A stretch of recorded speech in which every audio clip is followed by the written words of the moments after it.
Hello, my name is Irit Hakim. I'm from Israel. I'm very honored and glad to be invited to this important conference. I'm a peace activist and advocate for women's status. I'm a ceramic teacher at a senior citizen residence. I'd like to tell you about women in conflict zone, but before that, I need to give some background. Israel, as the only Eastern state among several Arab ones, has been a complicated topic since its foundation in 1948. The region had been populated mostly by Arabs and by a minority of Jews who never left the region since the Bible time, I would say. So, when the new state has been founded and a very big part of the land was taken from Arab hands and given to the newcomers from Europe, the ones who survived the Holocaust, and by the UN decision.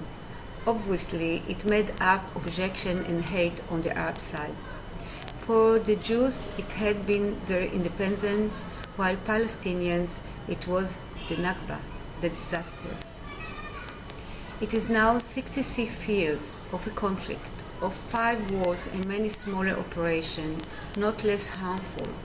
Situation becomes extremely every now and then. The 67 war has been a turning point from quite a quiet time to an unforgettable war. Israel conquered the West Bank and the Arab-called Palestinians had become to live under occupation. Some of places has been annexed to Israel. Needs of the Palestinians who have become citizens of the State of Israel have changed, and as a result has also changed the order of the requirements of women leaders.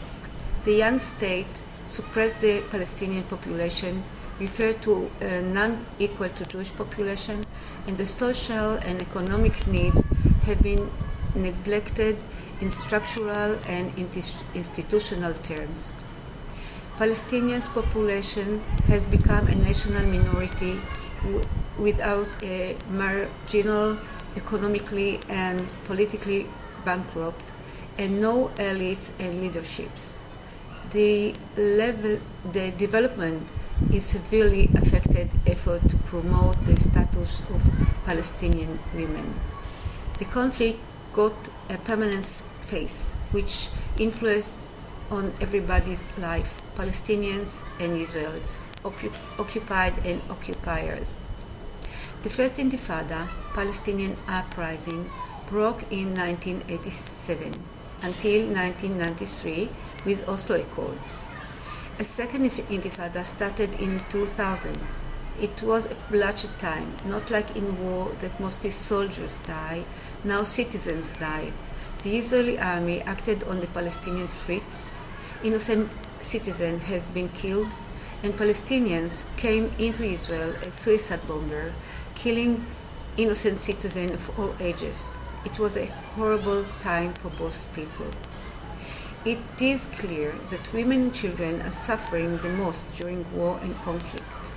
In the Palestinian society, the oppression of the Israeli and the British and Ottomans before that changed the structure of the family and had a far-reaching effect on the lives and status of women as part of the deep crisis of the Palestinians in general. Nakba resulted in the destruction of Palestinian cities and strategic and sabotaged the Palestinian social life in general. As part of the Palestinian Nakba, cities vanished where the women kept organized. Political and social movements that form a framework for social change activities crashed. A mission carried them to the Palestinian diaspora, experienced social struggle and hopes, and then started the process again. In mandatory Palestine, part of which became the State of Israel, remain mainly rural minority, threatened and displaced persons. Needs the Palestinians who have become citizens of the State of Israel have changed, and as a result has also changed the order of the requirements of women leaders.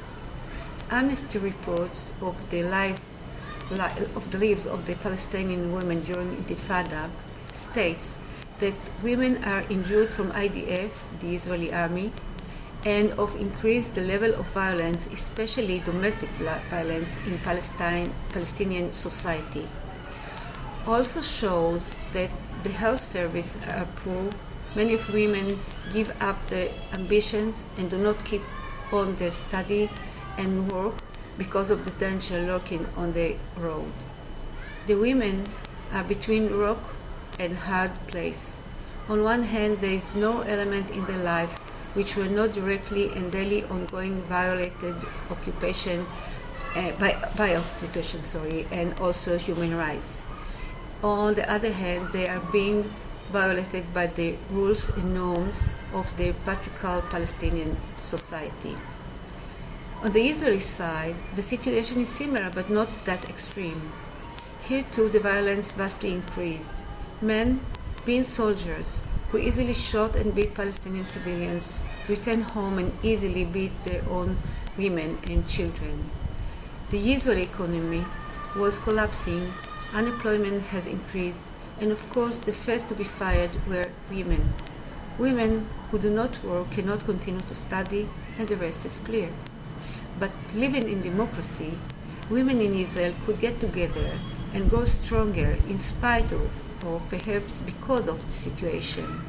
Many women organizations and NGOs have been founded for the sake of women in general, for the Palestinian Jewish women, for human rights, and so on. Israel has a rush act for the better, and it also affects the Palestinian street.